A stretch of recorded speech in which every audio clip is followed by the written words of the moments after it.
Welcome, everyone, and thank you for joining us for our year-end webinar. A few program notes before we get started. Please note that on this webinar, we do not use the chat button and ask that you please send your questions and comments to the Q&A button on your screen. Our speakers will try to address your questions at the Q&A session at the end of this event. So now let's get started. My name is Michael Steinberger. I am founder and CEO of Jewish Heritage Alliance, a platform dedicated to promoting the story of SEFARAD on a global scale.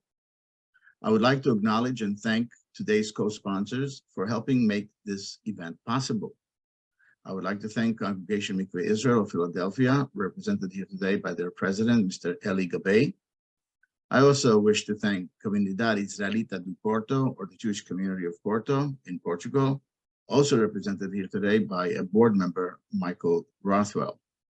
And last but certainly not least, our friends at the Sue and Leonard Miller Center and the George Feldengrie's programs in Judaic Studies at the University of Miami. I would also like to acknowledge and thank today's co-hosting partners for helping us make this event a success. I would like to thank the Museum of the Jewish People, previously Mezuzot, the European Jewish Community Center, the Society for Crypto-Judaic Studies, Kulanu, Temple Moses of Miami, Florida, Touro Synagogue of Newport, Rhode Island, our friends at WZO, American Sephardi Federation and its Institute of Jewish Experience, Gratz College, and the Jewish Learning Channel. I would also like to acknowledge our alliance and affiliate members, consisting of global organizations, institutions, and individuals covering the private and public sectors that together creates a voice of the collective, allowing us to broaden our scope and expand our reach. And now I have the honor and privilege to introduce today's moderator, our very own Dr. Isaac Amon, Director of Academic Research and Program Development at Jewish Heritage Alliance, who will provide a brief background to today's webinar and introduce today's speakers. Take it away, Isaac. Thank you, Michael. Ladies and gentlemen, good morning, good afternoon, and good evening, wherever you may be around the globe. It's a pleasure to welcome you all for a special event in the final JHA webinar of 2022, SEFARAD, the Untold Story of Jewish Portugal. This evening, Jewish communities around the world will usher in the Jewish Festival of Lights, or Hanukkah 5783 or 2022.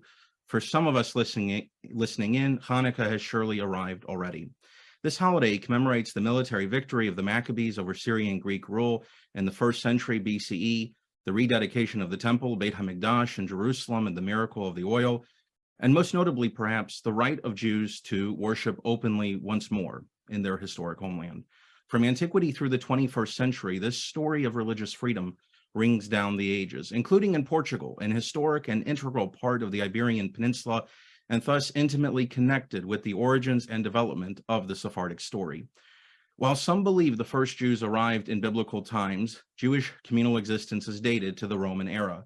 By the mid-12th century, when the Kingdom of Portugal was formed, every city, town, and village had a Judiaria, a Jewish quarter, with its own institutions and places of worship.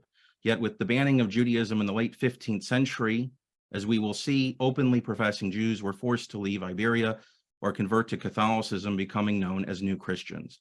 As Portuguese New Christians, many of whom remained crypto-Jews, fleeing inquisitorial persecution and seeking greater economic opportunities in succeeding decades and centuries, they sought refuge around the world, founding synagogues and communities across the Ottoman Empire, Europe, the Caribbean, and along the eastern seaboard of North America, including in New York, Newport, Rhode Island, Philadelphia, Pennsylvania, and Savannah, Georgia. The formation of this global Portuguese Jewish network, People of the Nation, and Portuguese Homens de Nação, Portugal's first diaspora, has changed the course of Jewish and world history. In Portugal itself, Jewish sites and walls, gates and carvings have vanished in the past 5 centuries, but memory remains. As we begin the Jewish Festival of Lights and commemorate the restoration of religious freedom and the days of our forebears, it's appropriate to present this webinar on the extraordinary Portuguese Jewish experience. It's now my privilege to introduce today's keynote speaker, Mr. Richard Zimler, whom I had the pleasure to personally meet this past May when I visited Portugal to speak at the University of Porto. A best-selling author in multiple countries, he is dedicated to writing historical novels which focus on perspectives of marginalized groups whose stories have rarely been told. Richard is perhaps most famous for his first novel, The Last Kabbalist of Lisbon, which was published in 1996. Thus began his Sephardic cycle, a group of independent works that explore the lives of different branches and generations of a Portuguese Jewish family, the Zarcos. All of these books have been #1 bestsellers in Portugal, where Richard has lived since 1990. His novels have been translated into 23 languages and appeared on bestseller lists in 12 countries. In 2017, for his contributions to the cultural life of his adopted city and country, he was awarded Porto's highest honor, the Medal of Honor. As a voice for the voiceless, it is my honor to welcome Mr. Richard Zimler. Well, thank you, Isaac, for that wonderful introduction. I'm a little bit embarrassed, and it's wonderful to see you today. Thanks to Isaac, Michael, everyone at the Jewish Heritage Alliance, and thanks to our technical wizard, Dave. And it's great to have readers and friends from all over the world with us today. I would like to echo Isaac's comments and wish everyone a happy Hanukkah. Now, I'm going to talk about a history that encompasses 2,000 years. So by necessity, I'm going to have to focus a little bit on a shorter period. I'm going to concentrate on a very dramatic and difficult period for the Portuguese Jews of 39 years, starting from 1497 to 1536. During this period, the Jews faced forced conversion, mass murder, and then the start of a campaign of persecution that would last nearly 3,000 years and virtually destroy their culture and leave them nearly totally forgotten in their own country, in Portugal. So let's begin. When did Jews first get to this little country facing the Atlantic Ocean? As Isaac mentioned, it may even have started in biblical times, back 1,000 years before our Common Era, with the Phoenicians. Those of you who remember your Old Testament stories know that the Phoenicians were great trading partners with the Hebrews. The basis of the Hebrew alphabet is Phoenician, of course. And the Phoenicians established a trade colony in Cadiz in southern Spain. So it's very possible that at least some Jewish traders came out all this way to Iberia and to Portugal 3,000 years ago. But more likely, they came with the Romans. Jews were a great part of the Roman Empire, not just in Rome itself, but of course in the colonies in the Middle East and in colonies all the way out to Portugal. Portugal at that time was called Lusitania from the middle of the country down, and Galicia from the middle of the country up. And while I was researching one of my novels, I discovered how important a market this must have been for the Roman traders, because all the colonies had, virtually all the colonies had kosher products. I remember seeing a huge amphora for kosher garum.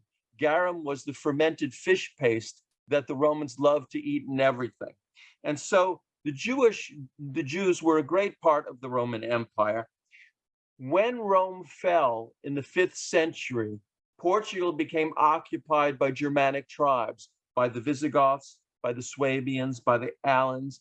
They were Christians, and they passed quite a bit of anti-Semitic legislation, and we know quite a bit about the presence of Jews throughout the country back then.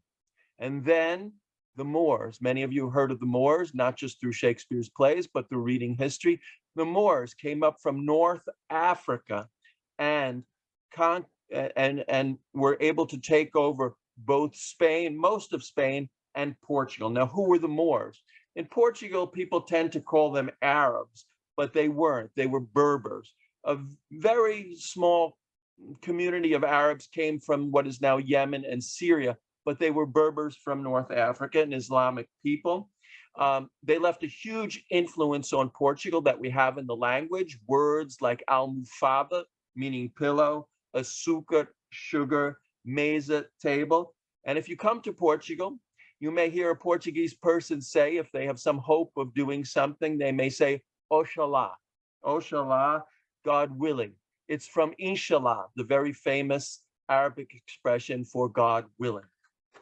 Now, as Isaac was saying, by this time, Jews lived in every village, town, and city in Portugal, not just in Lisbon. Sometimes people say they settled only in the big cities, and that's completely false. And in general, they lived peacefully alongside their Muslim neighbors. Very shortly after the Muslim conquest, what we call the reconquest started. In other words, it was a great effort by Christian rulers in Northern Europe and elsewhere to reconquer the territories that were ruled by the Moors. And this reconquest lasted for nearly 8 centuries. The first battles were in northern Spain, in Asturias, and eventually they were able to conquer the whole of the Iberian Peninsula, including Portugal. Coimbra, a city in the middle of Portugal where we have our oldest university, fell to the Christians in 1045. Lisbon, the capital, fell in 1147. And the southernmost province of Portugal, you may have heard of it for vacationing, fell in 1249. The last Moorish stronghold in Iberia was in Granada, and it fell in 1492. And when the Catholic rulers of Spain took over the entire country, they issued their edict of expulsion from the Moorish palace in Granada. Symbolically, this was very important for them to say, we now own this country and we're going to have some ethnic cleansing and we're kicking out the Jews and the Moors. And that was in 1492, of course. Portugal was a separate country, although many people confuse the two countries, and this ruling did not apply to Portugal. We had a different king in our country. But 4 years later, the beginning of the end of Portuguese culture Portuguese culture began when King Manuel issued an edict of expulsion for the Jews in Portugal in December of 1496. Now, why did he do this? He cut a deal with Ferdinand and Isabella. Basically, he was an ambitious monarch. He wanted to own all of Iberia. So he wanted the daughter of the two Spanish king and queens hand in marriage. He wanted to marry her. And they said, that's fine. You can have her hand in marriage, but you have to kick out the Jews. So he cut the deal. He gave the Jews of Portugal 10 months to pack up their belongings, sell their houses, sell their donkey carts, sell their farms, and move. But it never happened. 3 months later, he tricked the Jews. In March of 1497, he invited all his Jewish citizens to come to the ports, to the main ports of the country, to Porto, to Lisbon and Faro, and he promised them ships that would take them wherever they wanted to go, mostly to the Ottoman Empire, because the Sultan of the Ottoman Empire had already said that Spain and Portugal's loss will be my gain, and welcomed the Jews with open arms. But instead of that, there were no ships waiting for these poor people. He had them forcibly baptized. He arrested them, had them rounded up, and had baptismal water sprinkled on their heads. Abracadabra, all these Jews suddenly became what we call new Christians, Catholics. In Lisbon alone, it's estimated that 20,000 Jews walking from the countryside, coming in on their donkey carts, coming in their carriages, were forcibly baptized in a terrain that's now just behind the main square of Portugal, which is the Rocio. There's now a theater there. In the terrain right behind that theater is where they were all baptized. Now, keep in mind that about 5 to 10% of the Portuguese population was Jewish at the time. So about 50,000 to 100,000 Jews were forcibly baptized and turned into Catholics. Now, this was against the recommendations of the king's own counselors. They told him, you're the king of the country, you're the monarch, you have every right to kick out the Jews, but you have no right to convert them. But that's what happened. Now, why did he convert them instead of kicking them out? He didn't want to have an economic depression or recession. Imagine losing 5 to 10% of your population within a space of 10 months, losing your shopkeepers, losing saddle makers, losing shoemakers, losing merchants. You would have an economic meltdown, which is what happened in Spain, according to many historians, in 1492. So he didn't want to lose these citizens, so he converted them instead. Now, you hear all the time of people talk about the expulsion from Portugal, but because of this mass conversion, there was no exodus. There was no mass expulsion. They were virtually all converted. They all became what we call in Portugal, cristãos novos, new Christians or conversos. Amongst themselves, they referred to themselves in Hebrew, the Hebrew word anusim, people who've been forced to convert, anusim. You may have also heard a pejorative term that started, that is marrano. From the historians, we believe that this meant swine or pig. Now, any Jew who fought against the conversion would have his children, his or her children taken away and might be murdered. So as you can see, everyone would have eventually permitted the conversion, although we do have stories of people who committed suicide and killed their children rather than submit to becoming Catholics. Now, historians I've read sometimes say that this is not such a big deal. Of course, they can be Jews in secret. It doesn't really matter, but they don't understand anything about Portuguese history or what this conversion meant. It was an enormous big deal. It was a catastrophe. And why? First reason, because Jews at the time, there was no class of what I would call secular Jews, of people who were Jewish in culture, but who weren't religious. All Jews associated with their religion, with their rituals, with their ancient traditions. So faith was an integral part of their identity. So overnight, they lost a great part of their Jewish identity. The second reason that many historians don't understand is that up until this time, Jews had great autonomy. What do I mean by that? They lived in their own communities inside Lisbon or Porto or Faro or Guimarães or Braga. They controlled their own synagogues. They controlled their own bathhouses. They determined the curricula of their own schools. They had their own courthouses. So if there was an argument between me and another Jew, it would go to a Jewish courthouse and be ruled upon by a Jewish judge. The Jews could say all the prayers they wanted in their synagogues. The Catholic Church had no control over them. So they were not subject to the rules of the church and could live freely. But the moment that baptismal water was sprinkled on their head, they lost all their autonomy. They lost all their control. They were now subject to the rules of the Catholic Church. And this will become extremely important later when I talk about the Inquisition. So please remember that now.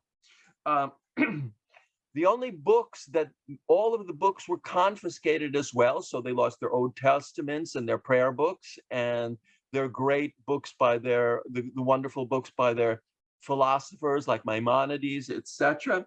The only books that weren't confiscated were Hebrew medical treatises, because obviously many of the doctors would have needed those. So the Jews also lost contact with their written tradition, especially with the Old Testament. And of course, they lost their community. They couldn't worship together in public or raise funds for poverty-stricken Jews or go together to a bathhouse for their ritual immersions. They lost their community. So to sum up, they lost their Jewish identities, they lost their autonomy, they lost their power, and they lost their community. It was a complete and total catastrophe. Now, King Manuel was a crafty and ambitious ruler, but he also understood that you can't lose your Jewish customs overnight. So he gave them 20 years to lose their Jewish customs. But that never happened. Why? Because in April of 1506, during secret Passover celebrations, a riot broke out. This riot broke out in front of the St. Dominic's Church in what is now still the main square in Lisbon, the Rocio. So if you come, you can see St. Dominic's Church.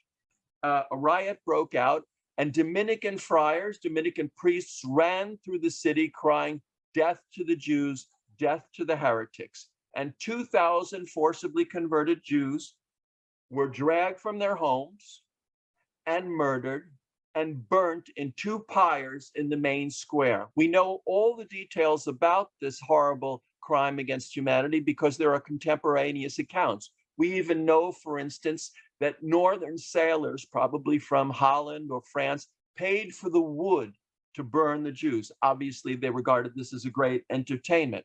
So according to the historian, 2,000 new Christians were murdered at this time. Keep in mind that Lisbon had a population of about 65,000 people. So up to somewhere between 4,000 and 6,000 of them would have been Jews, or excuse me, would have been converted Jews, new Christians, and 2,000 of them were murdered. What does that mean? It tells you that every family, every new Christian family would have lost a father or mother, sister, brother, son, daughter, cousins. Now, this taught the new Christians of Portugal very clearly that if they wanted to practice their ancestral religion, they would have to go underground. They would have to do it very, very secretly behind closed doors and closed curtains. Or they would have to emigrate. But it wasn't as easy to emigrate as we tend to think. We tend to think in this era of passports that back then anybody could just get on a ship or cross the border and they could leave. But you had to have the correct papers. The ships were searched sometimes by Dominican priests. And if you were there without the correct paperwork, you would be taken off the ship and arrested and taken to prison.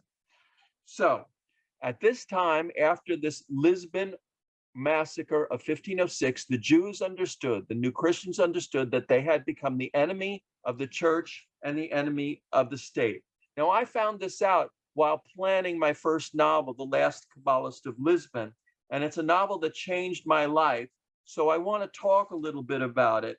According to numerous Portuguese and foreign journalists, as well as Lisbon City Hall, I've changed Portuguese history through this book. So I want to talk about it because it also tells you why Jewish history has been completely excised from Portuguese history, or at least it was for nearly 5 centuries. I had the idea for the book in 1989.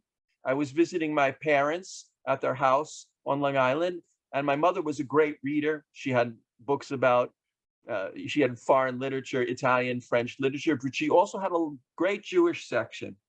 And I found a book about Jewish manuscript illumination. Now, I knew nothing about this tradition. I opened the book and I found these magnificent illustrations of Old Testaments and Haggadahs and other sacred books, some strange illustrations as well, like parrot-headed men and women. And I knew nothing about this tradition. So I had an idea, like a light bulb opened on top of my head as in a cartoon, that I could write a book about a Jewish manuscript illuminator living in Lisbon. I had already been to Lisbon to visit my father-in-law, so it seemed like the right place to start. And while researching that, I discovered the Lisbon Massacre of 1506 in a small book by an Israeli scholar. So I was shocked. All my friends in Portugal knew that I was Jewish, but nobody had ever told me about this. So I went to them, to architects, lawyers, professors, teachers, and I said, well, what do you know about the Lisbon Massacre of 1506? And they all replied, what massacre? What are you talking about? There was no massacre.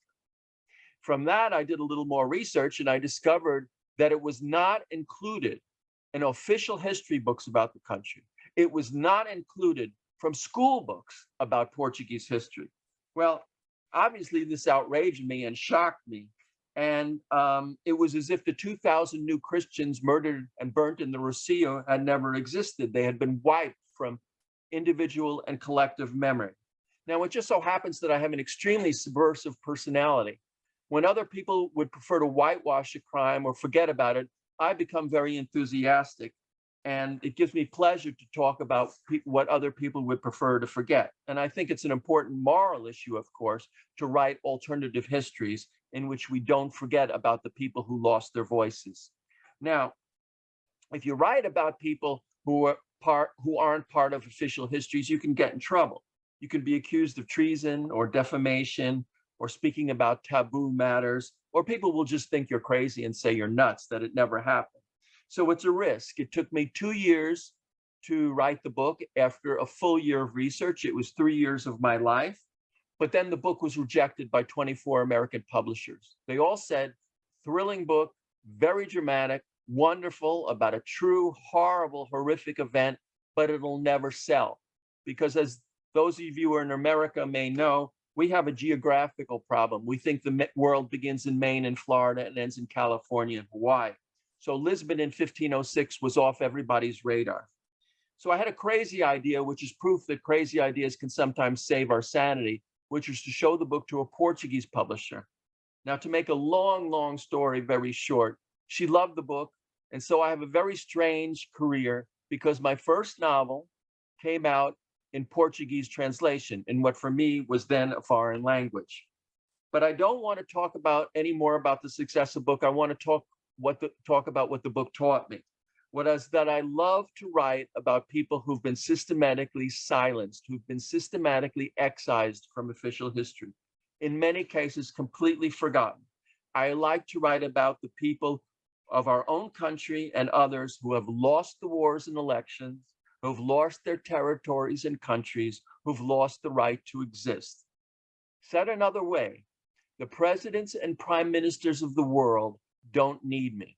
They have propagandists who are going to write history from their point of view.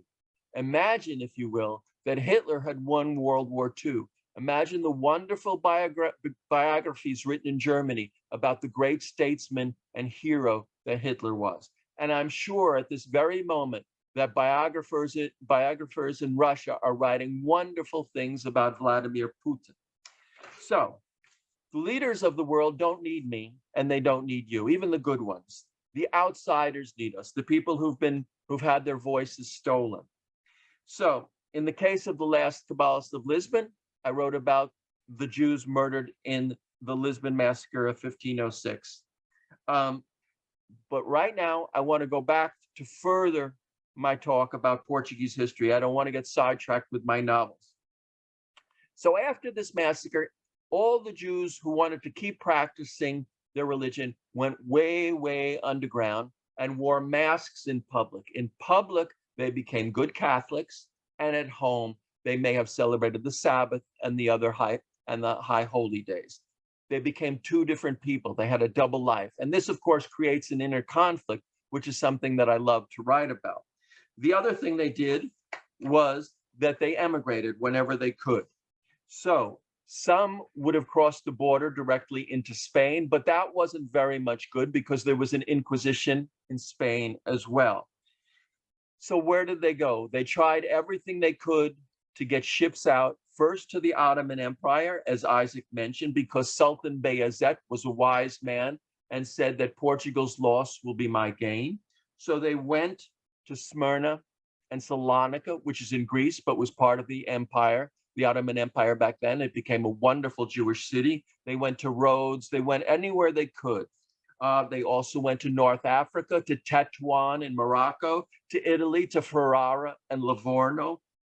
Later, when they were accepted into Holland, they, of course, made Amsterdam a great Jewish city. They also went to The Hague. They went to Hamburg. They went as far away as places like Krakow and Warsaw.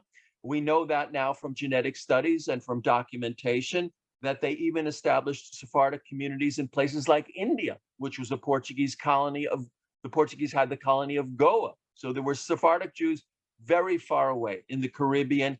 And later, of course, they went to Brazil, in Recife, an important Brazilian city, had the first synagogue in the New World. As Isaac mentioned earlier, they went to North America as well. The first Jewish community in New York came up from Brazil, but then they went elsewhere to Charleston, New York, Philadelphia. We'll be having someone talk about the very early colonial period synagogue in Philadelphia, and that'll be wonderful to hear. And then the definitive, about 30 years later, after this riot, the definitive end for Judaism came with the establishment of the Inquisition. Now, if you want to understand Portuguese Jewish history, you have to understand the purpose of the Inquisition. So I'm going to go a little slower here because people misunderstand it. The Inquisition was established in Portugal to go after new Christians, converted Jews, who were backsliding. So who were caught in the secrecy of their home or somewhere with friends, celebrating the Sabbath, lighting the Sabbath candles, baking challah bread, or who whispered a Hebrew prayer that someone had heard, or who had refused to go to Mass for some reason, or who did everything they could when near death not to receive the Catholic rites.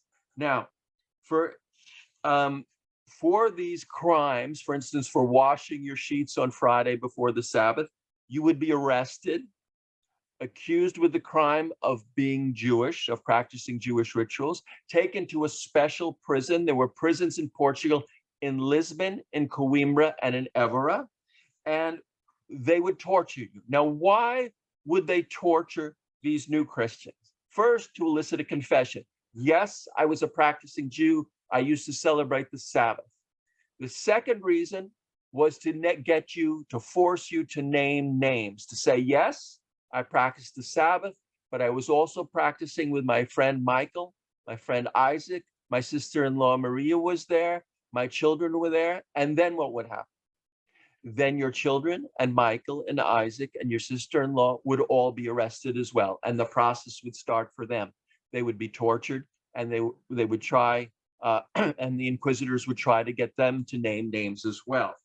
Now, how did they get denounced? How did the Inquisition find out that they might have been practicing these Jewish customs? From their neighbors, from people that they dealt with, from clients at their shops, even in some cases from family members who had become true Catholics.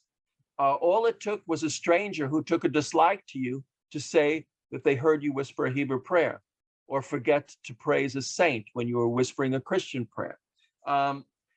So I don't want to go into the tortures now that they inflicted, but if we want, in the question and answer period, I can talk to some about that. Now, I want you to remember two names from this talk of mine, if you can.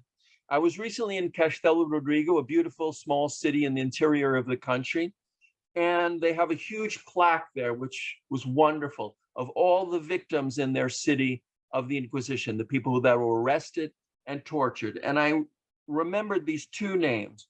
The first is Antonio de Espírito Santo, and the second is Maria Gomes. Antonio was arrested in 1750 in Castelo Branco. She was just 14 years old. She was a kid. She was sent to prison in Lisbon, where she remained for 2 years until she died. We don't know what she died from, but her inquisitional record doesn't say, but I think I know what she died from. It was religious intolerance, of course. It was contempt for human life. It was hatred for Jews. Now, Maria Gomes was arrested in 1636 in Castelo Branco when she was 115 years old. She's the oldest person ever arrested by the Inquisition. Now, records may not have been so perfect back then, so maybe she was only 105. It doesn't matter. She was arrested, tortured, and she was burnt alive in what is called an auto de fe, an act of faith. It was this public ceremony meant as entertainment where Jews, converted Jews, new Christians who refused to confess, who refused to accept Jesus as the Messiah, would be burnt. Now, when journalists ask me why I continue to write about Portuguese Jewish history, I say to them, Maria Gomes and Antonio do Espírito Santo. Now, if you confessed to your Judaism at the last minute, you would be ceremonially strangled with a ligature. If you didn't, you would be set aflame. Thousands and thousands of Portuguese new Christians were set aflame from 1536 all the way to the end of the 18th century, nearly 300 years of a religious dictatorship. If you think of Iran now and their morality police, then you can extrapolate to Portugal from 1536 to 1821, when the Inquisition was finally destroyed. And not just in Portugal, but in their colonies, in Brazil, and as I mentioned, in Goa, in India. I wrote a book about how the Inquisition affected the new Christians and the Hindus of India, called Goa, Guardian of the Dawn. This is the Portuguese edition, excuse me. Now, this too was excised from Portuguese history. When I wrote Guardian of the Dawn, for the first time in my life, I got hate mail. I got people saying terrible things about Jews and about me, because just like there are very sick people who deny that the Holocaust occurred, there are very sick people in Goa and elsewhere who deny that the Inquisition occurred. Now, I want to also mention that the Inquisition was a huge money-making scam for the Catholic Church. Why? Because the victims, those people who were arrested and put in prison, would have all their assets confiscated. So their homes, their donkey carts, their vineyards, everything would go to the Catholic Church. So if you come to Portugal and you walk into a church and you see gilded wood, you know that some of that gilding was paid for with the lives of Maria Gomes and Antonio do Espírito Santo and all the other thousands of victims of the Inquisition.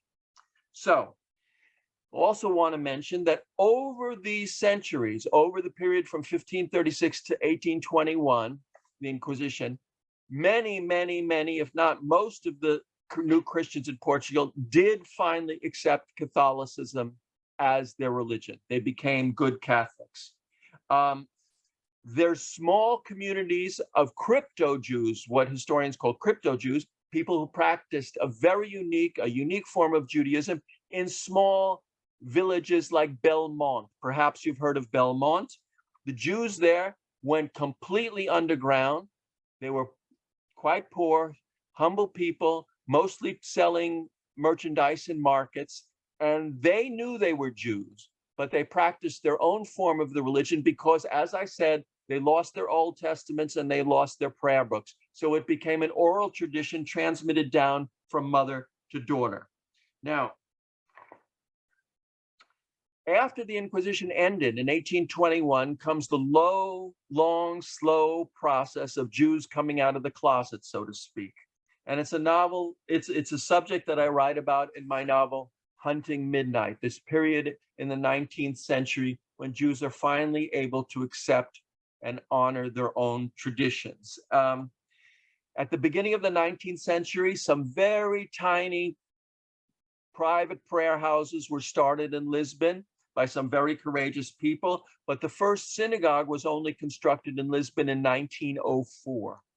And the Portuguese government said it could only be constructed if it wasn't viewable from the street. So even today, you may have a little bit of a hard time finding the synagogue.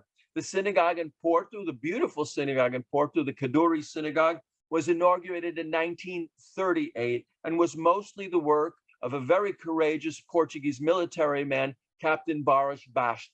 Now, we're going to have a speaker from the Porto synagogue, so I won't talk any more about him and the wonderful synagogue in Porto. Now, close to the end of my talk, so I'd like to talk a little bit about my investigations of Portuguese history and what's happened with them.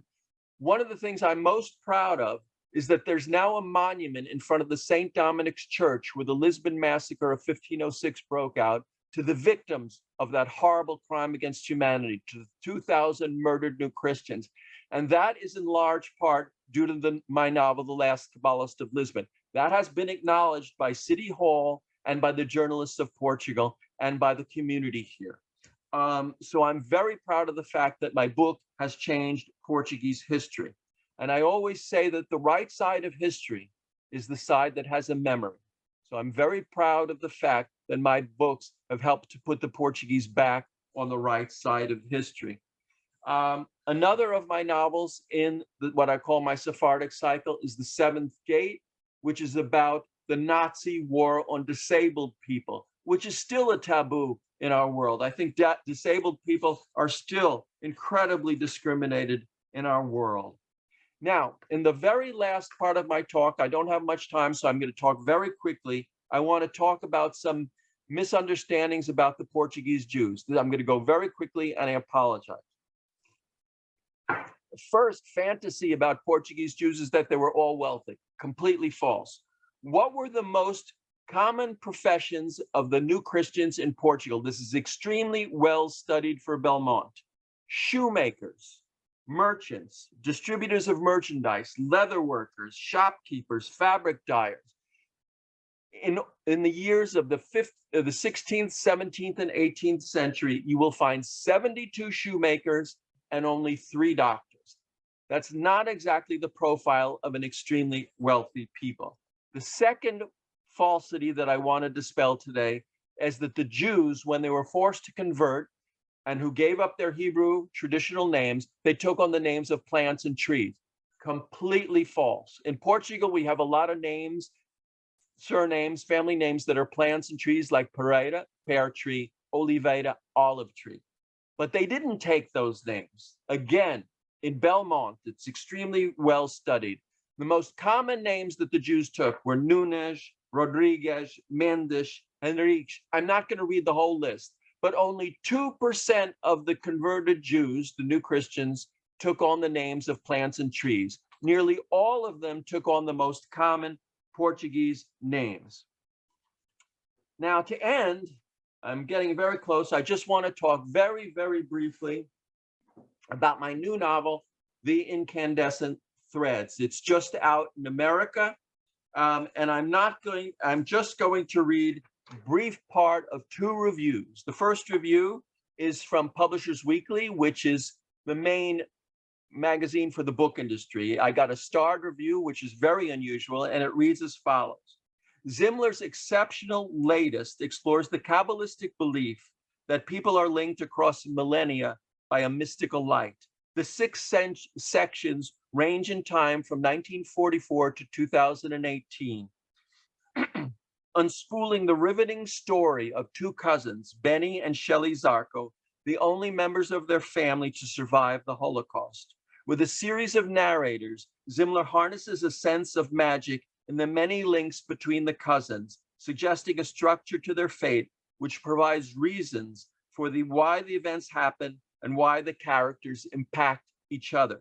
For example, Benny's son, Ethan, recounts how his great-grandmother, gifted with sight into the future, begged a policeman who was rounding up Jews to take her grandson's place.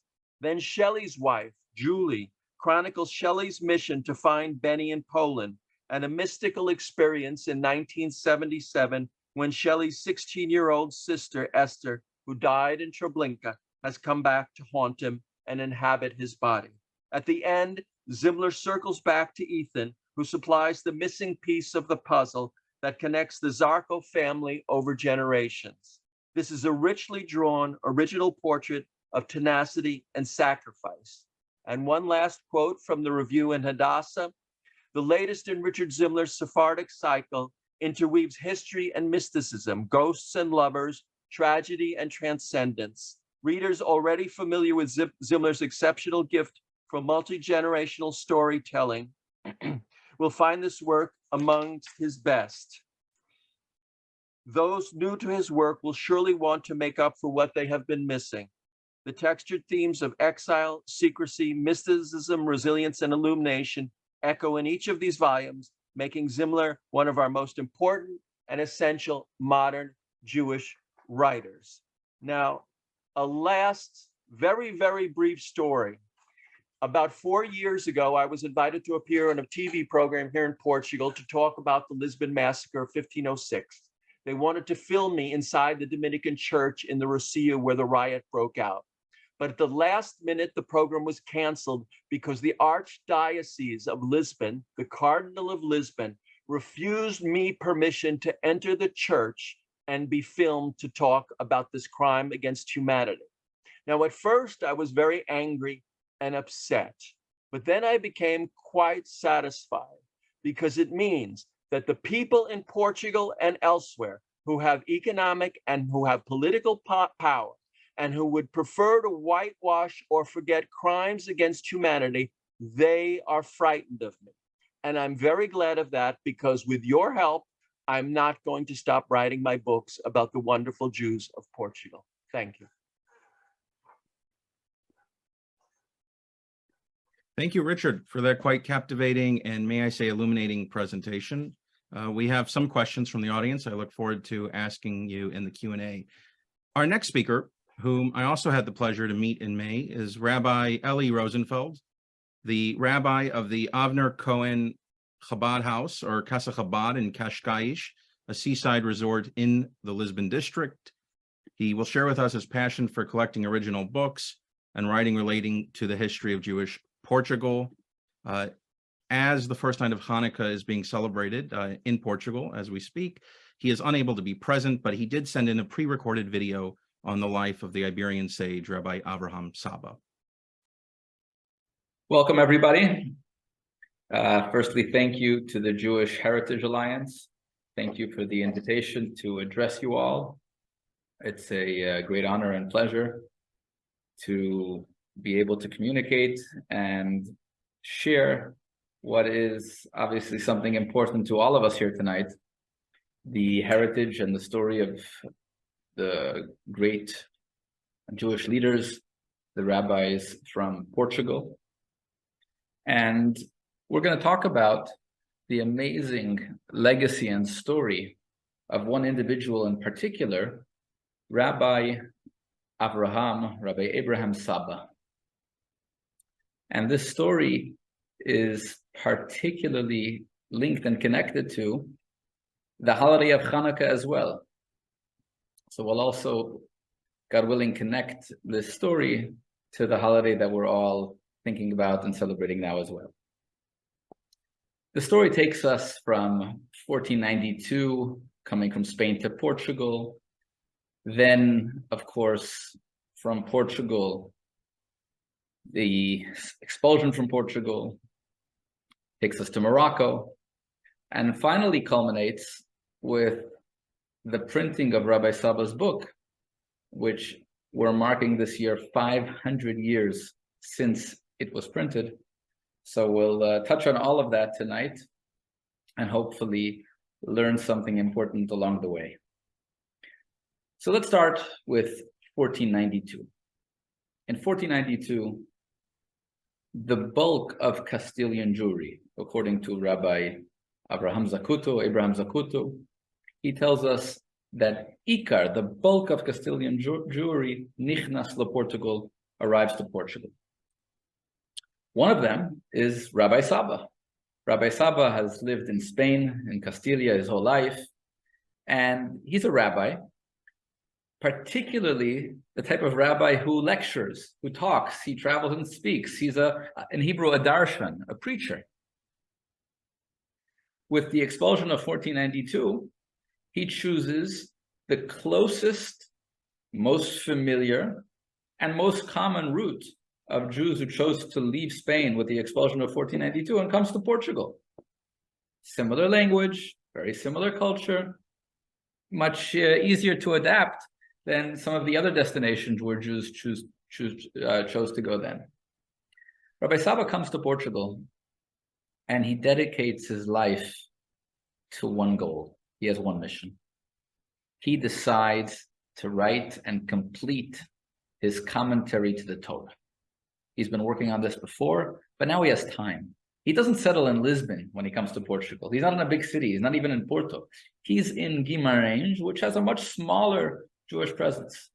But there he's dedicated not really to communal activity as far as we know, but to completing his stated goal of writing a commentary to the whole Torah. And he does that. He finishes a commentary to the entire 5 books of Moses, to the whole Torah, as well as some commentaries to other books. And this has been the focus of his life. Fast forward. It's now December 5th, 1496. Dom Manuel, the King of Portugal, has just signed the Edict of Expulsion. The Jews now are seemingly being forced to leave Portugal once, just like they've left Spain. However, in contrast to the expulsion from Spain, the Jews are given a long time. It's not going to take effect for 10 months. And it becomes apparent that Dom Manuel, the king, has a different agenda than what took place 5 years earlier in Spain. He wants to expel the Jews, but he doesn't really want them to leave. And what ends up happening, he comes up with this plan of expelling the Jews, not letting them leave, and forcing them all to convert, which Rabbi Sabah and others just describe. Instead of describing this episode as an expulsion, they describe it as the great shmad, the great conversion, or forced conversions. But as this unfolds, it unfolds in steps. So again, Rabbi Sabah is living in Guimarães. With the Edict of Expulsion now coming into force, he's forced to pick up and go again and leave. But this is the mentality that thousands of Jews in Portugal had. The majority of the Jews living in Portugal at this point have already been expelled once before. So, from their perspective, You've expelled us once. Okay, expel us twice. We're ready to go. We're going to stay faithful to our tradition, to our religion. Initially, the king announces that there's going to be safe passage. There'll be ships waiting to take Jewish people from 3 ports of their choice. Rabbi Emmanuel Aboab, who's born in the 16th century in Porto, he tells us how he heard about all this from his father. He says that the king initially announced that there would be boats waiting to take Jews from the cities of Porto, from Setúbal and Lisbon. Later on, the announcement has changed. No, not Setúbal, not Porto, just Lisbon. And Lisbon is where the Jewish people are forced to make themselves as the expulsion order is unfolding. But before they go to Lisbon, they are instructed to deposit their books. And Rabbi Sabah describes to us how he brings his library and he deposits his library in the city of Porto. Porto is relatively close to Guimarães, and that's where Rabbi Sabah is forced to give away his library. He was no longer able to maintain his collection of Jewish books that he had with him. His great collection, his library, is what he used to compose his commentary in the first place. His commentary to the Torah was full of quotes from Kabbalah and Medrash and all types of different classical Jewish sources. It must have been a fantastic, amazing work. While he gave and deposited all his books in Porto, there's one book he could not let go of. And that was his actual manuscript, what he had been working on for the last 5 years of his life. That, he tells us, he could not bring himself to give up. He keeps that with him. And he tells us how he's placed himself in danger. He writes, I placed myself in danger by maintaining this manuscript with me. He brings it with him. Where to? To Lisbon, where all the Jews were expecting boats. But when he gets there, there are no boats. Not only that, a rumor begins to circulate that any Jew who's caught with any religious artifact, anything in Hebrew, would be put to death. So Rabbi Sabah describes to us with a heavy heart how he, together with 2 Jews, went outside the city and buried his manuscripts under an olive tree, hoping, of course, to be able to recover it later. And he describes the heart-rending scene, how he describes this beautiful olive tree. And he says it was so beautiful. He says, in effect, it was a tree full of Torah. All of his commentary was there. Yet he says, to me, it was a tree of tears, because there I buried the apple of my eye. Because this, listen to what he says, is what I comforted myself after my children were forcibly taken from me, forced to be converted. Rabbi Sabah is then put in jail.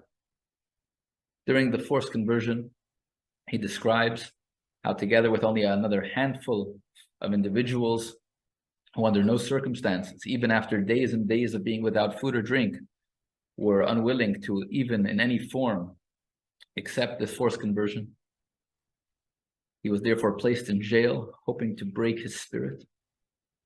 And after 6 months or so, the king realized that that wouldn't happen. Rabbi Sabah and a handful of others were sent off to Arzila, the North African coast, banished from Portugal, and that's where he arrives without anything. And he describes how from Arzila he went to Al-Qasr Kabir, and how the community there clothed him, took care of him. And he describes how sick he was. Not sick necessarily physically, but he describes how sick he was, how much he missed his children, his books. And in particular, he says, my manuscript, what I composed. But there, in Al-Qasr Kabir, without any books, all he had was one book, the book of the Torah. He decides to write his commentary to the Torah again. And he begins writing at a furious pace. And by spring of 1499, he already is completing his rewritten commentary to the book of Exodus. But then he falls sick, becomes physically ill. He almost dies. What was he thinking about at those moments? He tells us. He tells us in his commentary that it was while he was on his sick bed in Fez, where he moved to from Al-Qasr Kabir. He tells us, and I'll read to you.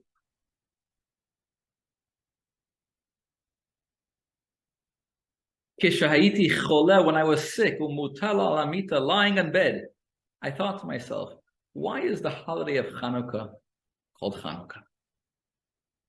Where does the name come from? He says other holidays, for example, Pesach, God passes over, Passover. Or the holiday of Purim is related to the lottery that Haman made. Sukkot, when we celebrate with the Sukkah, is the huts that God built to protect us. But where does the name Hanukkah come from? And he says, while I was on my sick bed in Morocco, it came to me that the name Hanukkah is related to the number Chanu. The Jews rested, were secure and tranquil. Chanu, Chafhei. Chanu, Ka. Chafhei is 25. He says 25 is the number related to the number of words in the verse of Shema. He says the Jews persevered, overcame the odds in the holiday of Hanukkah because of Shema. What is Shema? The headline Jewish prayer, Shema Yisrael, Hashem Elokeinu Hashem Echad, the testament of faith that is with the Jewish people through all challenges.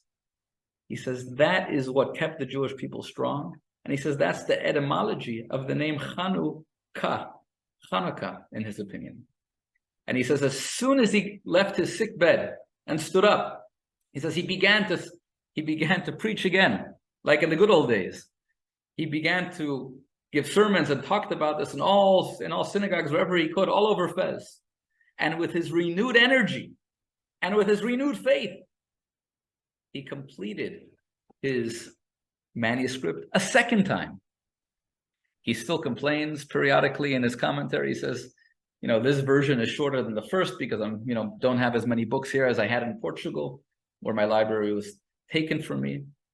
But he finishes his commentary to the Torah, and by the year 1501, he has now completed his rewritten Srar Hamor, and that book was published, not in his lifetime, but apparently it seems like Rabbi Sabah passed away in the end of the first decade of the 16th century. But by 1523, in the month of Kislev, the month of Hanukkah, this book began to be printed in the city of Venice by the famous Venetian printer Daniel Bomberg, originally from Antwerp. He printed in Venice, and it began to be printed exactly 500 years ago, the end of Kislev, which is the Hebrew month where Hanukkah begins. And on the title page of this book, we have it here. This is the original first edition of this book that we have printed. It says in Kislev, Resh Pei Gimel, that's 1522, the Jewish year, 5,283, exactly 500 years ago. And finally, in the month of Shvat, which is coming up, on the 20th of Shvat in the year 1523, this book was completed, printed for the first time. So we're now marking 500 years since this book of Rabbi Sabah was printed, and this story that he tells us in his commentary should inspire us to stay strong in face of all adversity. And one beautiful thing we see is his commentary to Hanukkah, we are sure, didn't appear in his first edition. It only came to him through adversity. It came to him while lying in bed sick. So sometimes through challenges, through difficult times, we gain insights and ideas that we've never had before. So let's take inspiration from Rabbi Sabah, from his story. And of course, the holiday of Hanukkah, let's keep the Jewish flame burning and never forget our history, where we're coming from, and most importantly, where we're going. Happy Hanukkah. Thank you. Thank you, Rabbi Rosenfeld, for sharing with us Rabbi Sabah's tragic yet inspiring life journey. 500 years may have passed since the publication of his commentary, yet his message is truly timely and his voice lives on. Our third speaker is Dr. Michael Rothwell, a board member of the Jewish community of Porto in Portugal. He holds a PhD from the University of Manchester and a master's degree from the University of Cambridge, both in mathematics. He has lived in Portugal for several decades, always in the city of Porto, and has dual Portuguese-British nationality. I had the pleasure to meet Michael and other community members in May as well, pray at the splendid Kedori Mikor Chaim Synagogue, and attend Lag BaOmer celebrations there. As like Rabbi Rosenfeld, Michael is celebrating Hanukkah in Porto as we speak. He could not be with us live, but recorded prepared remarks to be shared with us. Good afternoon. It is a pleasure to be able to address you today. My name is Michael Rothwell. I am a long-standing member of the Jewish community of Porto and member of the board. I want to tell you something of the history and present of the Jewish community in the city of Porto, the capital of northern Portugal. A Jewish community has existed in Porto since time immemorial, with the first known Jewish quarter dating from the 12th century and Jewish quarters being established in other areas of the city over time.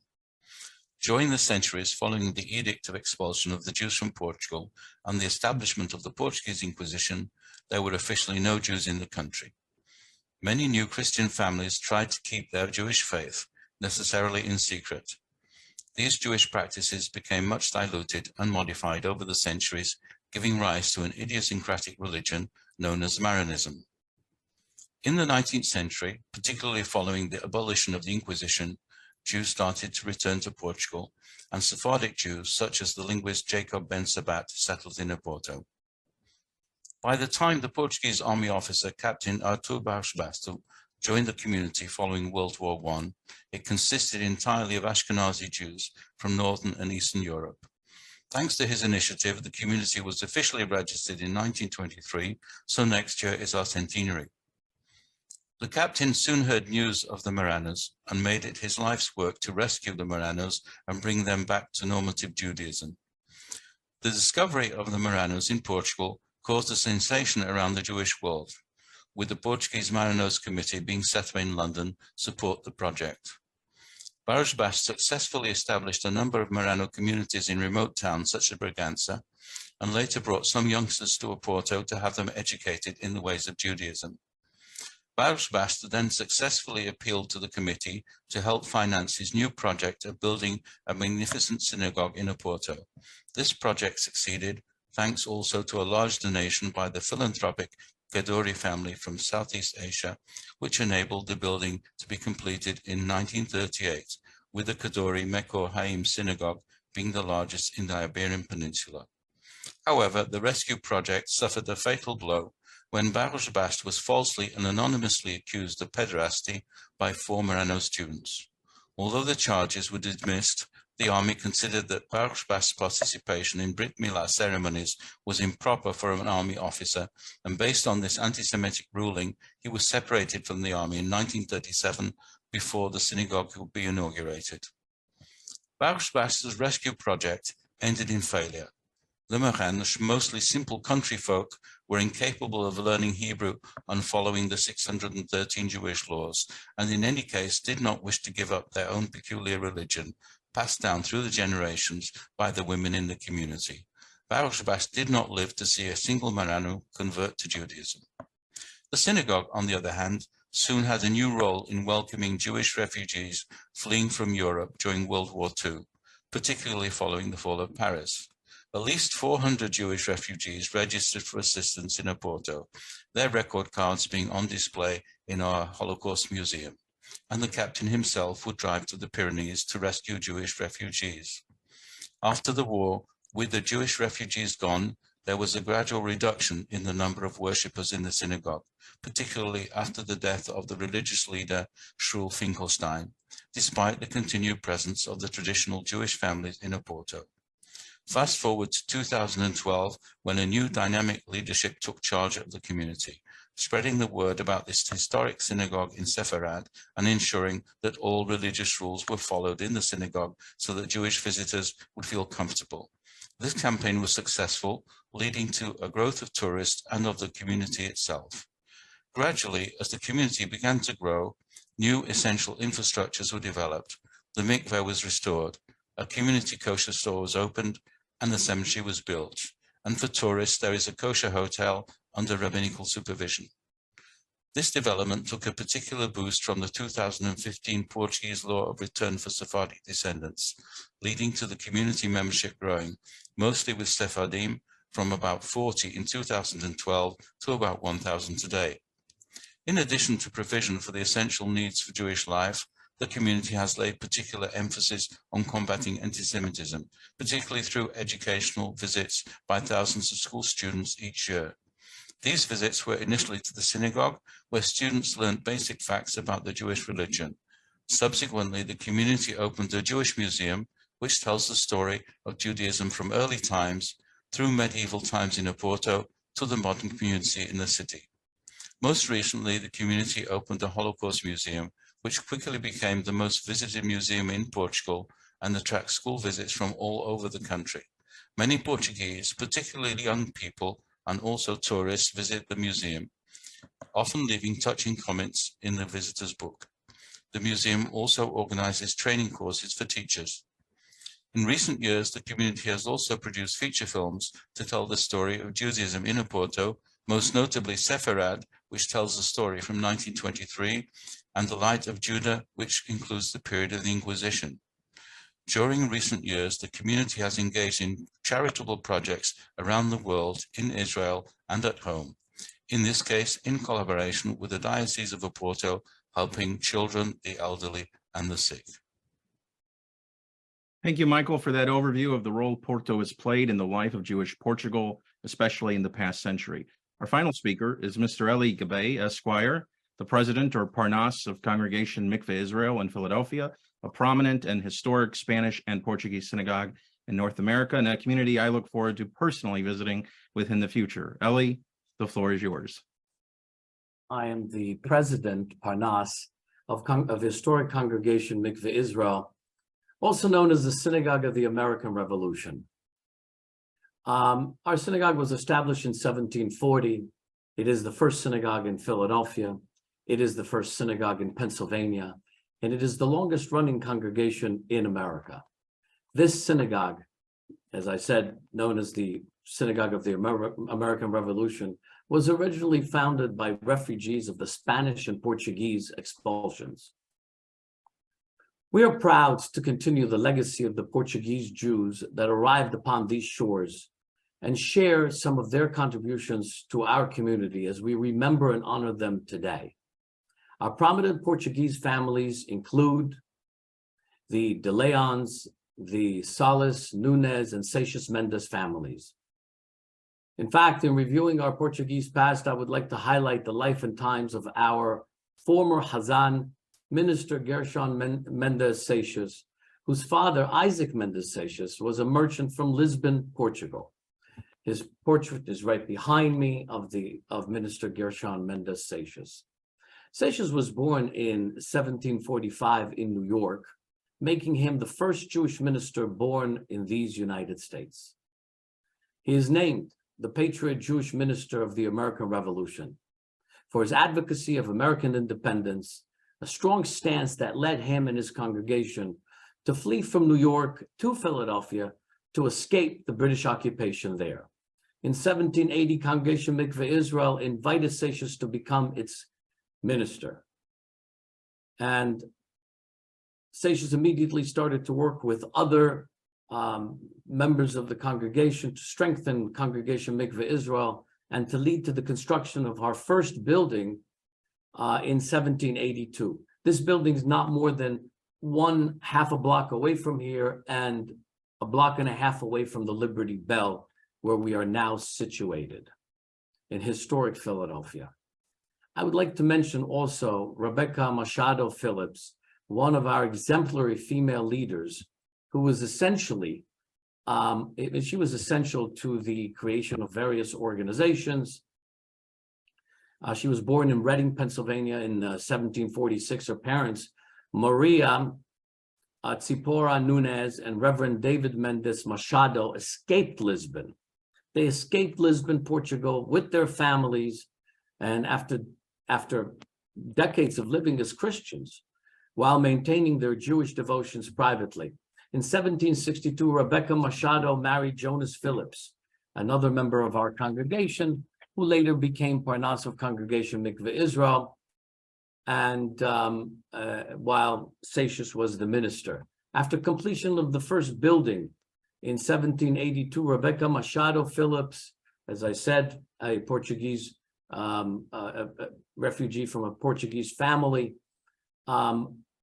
it began to purchase on behalf of the congregation and fundraising to obtain religious objects for the synagogue. In 1801, she was the founding member of the Female Association for the Relief of Women and Children in Reduced Circumstances. She was also the first board member in 1820 to manage the Female Hebrew Benevolent Society of Philadelphia. In fact, her grandson was Commodore Uriah Levy, the first Jewish Commodore in the United States. And so, in connection with the previous topic that was raised in terms of the Porto Synagogue, I would like to add that Congregation in Mikveh Israel joined other congregations in assisting the Porto Synagogue and the Porto community in what is known as the Portuguese Morano Committee, created in 1926, as discussed before, to bring back the Moranos. Our minister at that time, Reverend Leon El Male, made it almost a champion fight to bring back the Jews in Portugal who had converted secretly to who converted to Christianity and practiced Judaism in secrecy. And in November of 1926, the Morano Committee received its first donation of $3,000 at that time from Congregation Mikveh Israel, because we sought and we wanted to bring these Jews back. We felt it was an important task. This, in Congregation Mikveh Israel, right here in Old City, Philadelphia, established in 1740, this is where the legacy of the Portuguese Jews continues to live every day, as our service is almost identical to the service used in 1740, which was brought by these Portuguese, Spanish and Portuguese refugees to these shores. Thank you for attending this web seminar produced by the Jewish Heritage Alliance. We thank them and the other speakers for making today a reality. It is a testament to the heritage and to the legacy, which we all accept, of these first Americans, if you will, who came to these shores from Portugal and established and gave so much to this nation. Thank you very much. Amongst them, by the way, I may add, were those who fought in the Revolutionary War and later on and their descendants later on in the Civil War, etc. We thank you very much, and we welcome you to come here to Philadelphia and visit with us in Congregation Mikveh Israel, a Spanish-Portuguese synagogue. For that. Thank you, Ellie, for your remarks showcasing the history of Mikveh Israel, which began nearly 3 centuries ago, and laying out the connection between Portuguese Jewish history and the Philadelphia community. Michael, I turn it to you. Thank you. So we're running a little bit over our time, our planned time, but we still have a lot of interest. I see that people are still with us, so we're going to keep going. Before I continue, I would mention that we will also be presenting more information and presenting other webinars about the various communities that sprouted around the world as a result of the expulsion from Portugal. So stay tuned. Due to the COVID pandemic, we have been delivering our educational events online via Zoom meetings like this one. I wanted to share with everyone that going forward, in addition to these webinars, we will also be delivering live on-location events. Our first live presentation already took place at the Bernard Museum of Judaica at the Temple Emmanuel Stryker Center in New York City, where our Crossroads of SEFARAD mobile exhibit made its US debut in March of this year. It stayed on display for some 8 months, having closed this past November 2022. The panel, or the mobile exhibit at the Crossroads of SEFARAD in the Footsteps of the Crypto Jews, was developed in partnership with Anu Museum of the Jewish People as part of our ongoing collaborative efforts. The mobility of the exhibit offers us a unique opportunity to engage the world of the saga of SEFARAD by distributing and sharing the story with institutions and organizations around the globe. Be on the lookout for when the exhibit arrives to a city or town near you. Working together with several new affiliate and strategic partners, we will also be announcing a variety of new live events around the US and the globe. Stay tuned. We're also resuming our on-location educational travel programs that bring the SEFARAD legacy to life. We have just recently completed a very successful Discover Jewish Heritage tour of Portugal, where we met some of today's speakers. Please note that our tours are led by academic experts of the regions visited, and we would like to thank Dr. Rabbi Peter Tarlow for leading our past programs to Portugal and Israel. We will continue to bring you intriguing tour programs covering regions and places relating to SEFARAD saga and its ensuing diaspora. Upcoming programs: in May, we'll visit Morocco, another tour to Portugal. In June, a fascinating visit to Brazil, including a cruise along the Amazon. And for October, we will be offering a tour of Spain and Portugal combined. More programs will be announced as they become available. And now for our year-end appeal. Look, Jewish Heritage Alliance brings you informative and engaging educational programs year-round, and we do it for free. We ask for your support to allow us to continue providing you excellent programming. Please take a moment to copy or click onto our donation page, appearing on your screen right now. We would like to invite you and those of you who head or work with organizations or corporations that might want to sponsor some of our events. We also would like to thank and acknowledge those of you who have and continue to support Jewish Heritage Alliance. We thank you much. And now let's go to the Q&A segment of this program. Back to you, Isaac. Okay, thank you, Michael.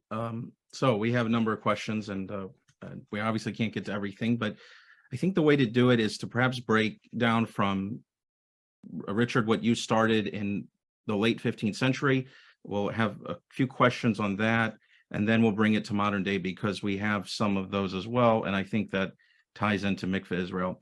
So Richard, back to 1497 or so. So it seems that a lot of this extraordinary Portuguese diaspora that, of course, encompasses Mikveh Israel, it's changed the world, as we said, and as you both have explained. So I'm curious to know more, and I see some questions here.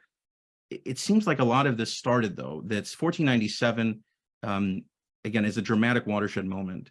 Why is there not as much knowledge about the 1497 forced conversions as there is about the 1492 expulsion from Spain?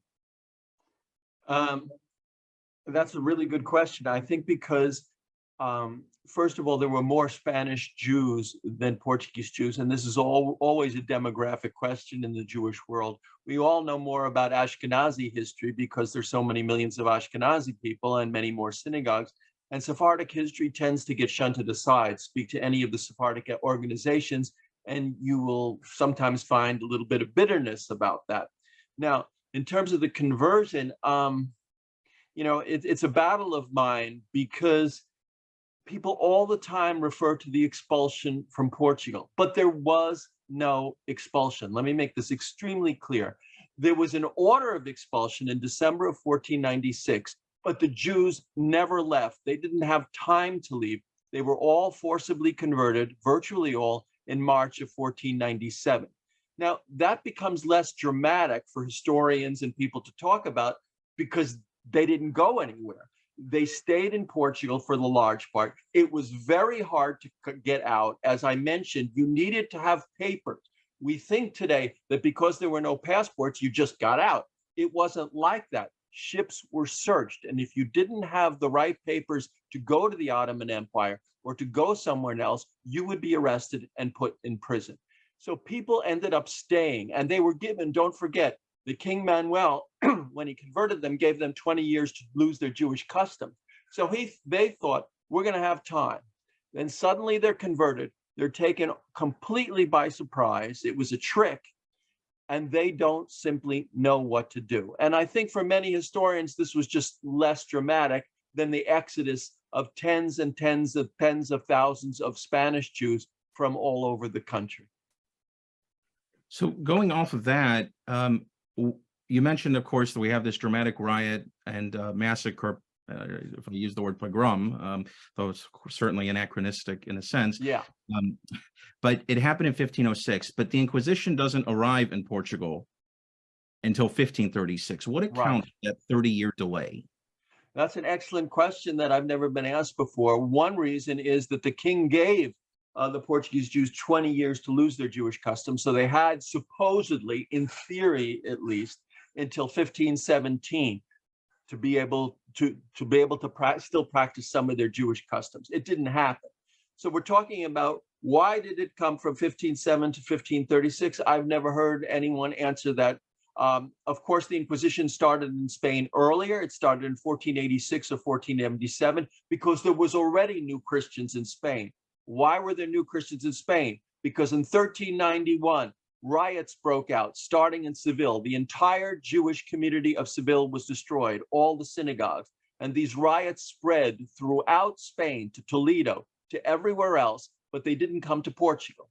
Now, it's estimated that a third of the Spanish Jews in 1391 converted to Christianity. So now we have conversos and new Christians in Spain. And that's why the Inquisition started in Spain much earlier. As I said, it was to persecute people, Christians, who were practicing Judaism in secret. Now, why there's the 19-year gap between 1517 and 1536, I really don't know. Okay, going off that too, real quick, in terms of, so there's of course an Inquisition in Portugal, an Inquisition in Spain. Yeah. You mentioned that the Inquisition, certainly in Portugal, you said was a money-making scam. Absolutely, in Spain too. Spain as well, you would say. Okay, and I guess one more question for you. We'll turn over to Ellie. In your books, in your Sephardic cycle, do you ever utilize inquisitorial records? Or absolutely. Absolutely. In fact, the 2 volumes books that I've just written that won't be out in the States and in England until the end of 2023 or 2024. I went to a beautiful village that I recommend you visit if you come to Portugal again, Castelo Rodrigo. It's a hilltop village near Guarda. Hasn't been changed. It's still beautiful granite little houses. The streets are exactly the way they were. There's no McDonald's, there's no Pizza Hut, there's nothing. It's just Portugal the way it was in the 16th and 17th century. I researched very carefully the victims of the Inquisition in the period I was writing about, the end of the 17th century.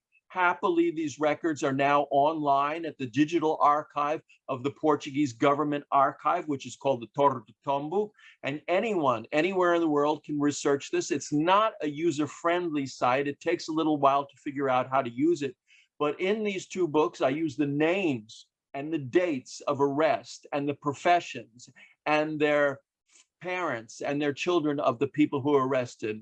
That was extremely important to me. It remains extremely important to me. And of course, in my first book, The Last Kabbalist of Lisbon, this is before the Inquisition. Although the main characters are fictional, there are some characters in the book who are real people. And one of them is Rabbi Ibn Verga, who was a rabbi in Lisbon at the time and wrote a little book, a little wonderful book called the Lisbon Pogrom of 1506. The Lisbon Massacre of 1506, and the Shebet Yehuda, the Shebet Yehuda being the scepter of Judah. And it was a history of the Jewish people that included as its centerpiece this Lisbon Massacre. And that's how I found out about the massacre. So I thought it was poetic justice to include Rabbi Ibn Verga in my book. Oh, it sounds fascinating. I'm certainly looking forward to it. Ellie, over to you again. Thank you for sharing the rich, very rich history. Certainly can't do it justice in a few minutes, but curious. So you mentioned that the synagogue or the community is founded in 1740. Is that was right? That is correct. But were there Portuguese New Christians who had arrived even earlier, prior to the formation of the community? There probably were. However, we are not, our record keeping began at about 1740. There are some tombstone in a separate cemetery that may actually shed light on an answer on that question. But it was very obvious as you walked into this congregation in 1740, not its original, the first building, and I'm talking about where they met. They met in homes up to that point. But it was very evident as you walked in that Portuguese was used. The Parnas had used Portuguese, as obviously that was the language that they had brought from Lisbon. The congregants used Portuguese. Record keeping was done in Portuguese. Portuguese was very prevalent, and there were very proud immigrants who came, and they kind of led the edict, if you will, that we shall continue with this liturgy and with these tunes and melodies into the future. And that's where we are today. When you walk into our congregation today, I always like to think that if a Portuguese Jew of that period somehow was transported by a time machine and walked into the congregation on Shabbat morning, that he would close his eyes and say, or she would close her eyes and say, wow, I'm in my synagogue. And we take great pride at that. Now you mentioned, and I think as well you should, and you mentioned one of the key people, Rebecca Mendez Phillips or Machado Phillips, Yeah. As her parents were actual New Christians, right, or perhaps they're crypto Jews who fled the Inquisition, and Isaac Mendesatius, the father of Gershom. You know, it's amazing to me. That's not a remote family memory going back generations. This is firsthand experience with inquisitorial persecution of people coming to the shores of North America. And I'm just curious, how widely known is that fact, even in your community? In our community, it's well known. You know, we have portraits of the former Parnasim and the former presidents, and we have portraits of men and women from that era. And right next to them, of course, there's an inscription that says, as the one right over here, if you will. And if you look at it, it says born in the colonies, was appointed, and then it talks about his Portuguese background, and by that I mean that either his parents or her parents were born in Portugal. There is also, I'm remiss in not having it, there's actually a small little booklet to the Parnas in Portuguese, telling, you know, which the instructions on how to do the service. The Portuguese aspect of our synagogue is paramount. It is beyond that. We had the minister, several years ago, about 4 or 5 years ago, Congregation Mikveh Israel joined together with the Azores, the island of the Azores, to reestablish the synagogue in the Azores after 500 years in Ponta Delgada. And they came here, and we actually went over there to Ponta Delgada, to the Azores in Portugal, to reestablish that synagogue. And what a feeling it was, and what a great inspiration it was to walk into a synagogue that had been rebuilt and to feel that connection with that heritage. unbelievable. I encourage you to visit the Azores and the synagogue in Ponta Delgada. The minister of the interior of Portugal stood right here and reiterated the apology for the actions of the Inquisition, as well as last week, we had the ambassador of Portugal right here for dinner on a Friday evening. He came from New York and actually from Newark, where they're situated, but they cover that region, with the representative of Portugal in Philadelphia, and joined with us. That connection is not just then, it is today, and it is continuing very, very strongly. It sounds amazing and fascinating. And Isaac, just a quick insert. Eli mentioned the name Mendes, which is, of course, a very common name in Portugal, not just for new Christians, but for old Christians as well. But Pierre Mendes France, the former prime minister of the French Republic, was a Sephardic Jew from Portugal. His family I knew quite well. His son Michel were friends of mine through the books, and they've traced their lineage back to Lisbon in the 17th century. They know exactly when their ancestor came to Bordeaux. Bordeaux was one of the cities that many of the Portuguese Jews ended up in. And so you find these connections. The Sephardic world, curiously enough, is not that large. You find the same names, the same families, the same, passages, flights out of Lisbon, flights out of Porto, through Brazil, all the way up to Philadelphia. It's wonderful for me because you see the connections. In my own family, they made it from Portugal to Morocco in 1552. That is, right. In 1552, they made it down to Fez and in Morocco, and joined the group that had already left before from Spain. And it's interesting to note that the group that came back from Morocco and Gibraltar started the Lisbon synagogue, basically. They were Portuguese Jews, but they came back from Morocco. And why were they in Gibraltar? This is another interesting thing, because if they had their children in Gibraltar, if the women gave birth in Gibraltar, they were English citizens, which is a huge advantage for them. Well, I feel at home every time I land in Lisbon. And so one question for you, Richard, going off that, but a quick one for you, Ellie. Well, actually, two quick ones. One is, are there any direct descendants today of Mikveh Israel who can trace back to the founding? Absolutely. The Solis family. The Solis family can trace it. I said that they're one of the founding families. They run all the way back to the very founding members from Portugal. No issue, no questions. And then another thing that I found really striking, and hopefully I'm correct and having understood, Rebecca Mendes, again, she comes from obviously a Portuguese family, but her husband is Jonas Phillips, so I presume an Ashkenazi Jew.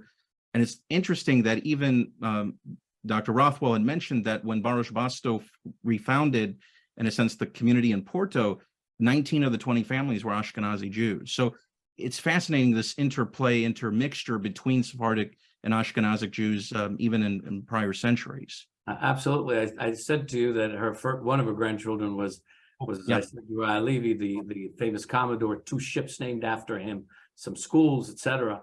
But she had 17 kids. Oh, wow.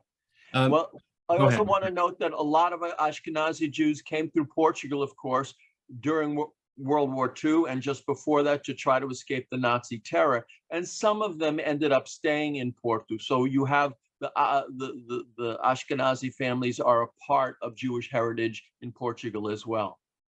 Yeah, that's really that's great to hear. In terms of your Sephardic cycle, Richard, and you mentioned again, it's really showcases the dramatic extent, the global reach of the Portuguese nation, the Nassau. In your own work, of course, you do different generations, different branches. Do you do anything on the Portuguese Jews in the Western Hemisphere or the Caribbean or North America and the arrival? No, I haven't gotten to Brazil or the Caribbean or North America yet, except in one of my novels, Hunting Midnight, which the main character in the book is born in Porto, and he has to eventually go to South Carolina and New York. And he discovers the wonderful Jewish community in Charleston. They have a book about their community called This Happy Land, which I was able to get. And if you read the book, you will discover that almost all the founders of the Charleston community were Portuguese. They have all the same names that Ellie has just mentioned: Seixas, Mendes, all the same names. And so in this book, my character from Porto is surprised to discover, when he gets to the South, this terrible land of slavery he's in, that he can speak Portuguese at the synagogue to the members there. And so it's kind of an anomalous strange situation for him to find Portugal. It's almost like coming home to your own country in a foreign country. It's very strange. Of course, we would be remiss if we didn't mention the Mendes who was not Jewish, but named Sousa Mendes, and recognized, and who was a diplomat during World War II, who gave out over 10,000 visas and saved over 10,000 Jews or more from the Holocaust, from the clutches. And who suffered greatly for it. He was decommissioned by the Portuguese government, of course, and ended in poverty. So, Richard, how many Jews today are in Portugal? And I guess that's a good question. Until very recently, let me go back about 10 years. Michael Rothwell in his talk mentioned the new law of nationality that was started in 2015. And if people could prove that they have Portuguese Jewish background, whether through synagogue records or family records, they could obtain Portuguese nationality, and many thousands of people have. Before that, there were very few Jews here. There was perhaps the community up in Belmont, which began with crypto Jews, in other words, with Jews practicing their own unique form of religion, had 140 members. In Porto, I can't imagine that there were any more than 50 or 70 members, because when I first came here in 1990, it was impossible to get a minyan. You could not get 10 men or boys together. It was impossible. In Lisbon, there may have been 200-300 people. There was regular services. Now, of course, there's been an explosion of population of Jews coming to Portugal because of the nationality law. Michael Rothwell mentioned that there's 1,000 in Porto. I'll have to accept that. Maybe there's another 1,000 in Lisbon. That's 2,000. And there's still 140 in Belmont. So there's something probably like 2,000 practicing Jews in the country. No, it's absolutely fascinating. And, it's something, again, that, Jewish Heritage Alliance is really going to continue to focus on. I think the circuit, the diaspora, it's a fascinating part of Jewish world history that, in a sense, it really seems to be undertold, even in Sephardic circles. Even in Portugal, the Lisbon massacre was completely forgotten until my novel. Totally. And so, go ahead. And so it's Jewish history. I always, when I give my talks in Portugal, I always insist on something that may sound like I'm splitting hairs, but I'm not. I insist that Portuguese Jewish history is Portuguese history. The Portuguese who lived here, what language did they speak? They spoke Portuguese.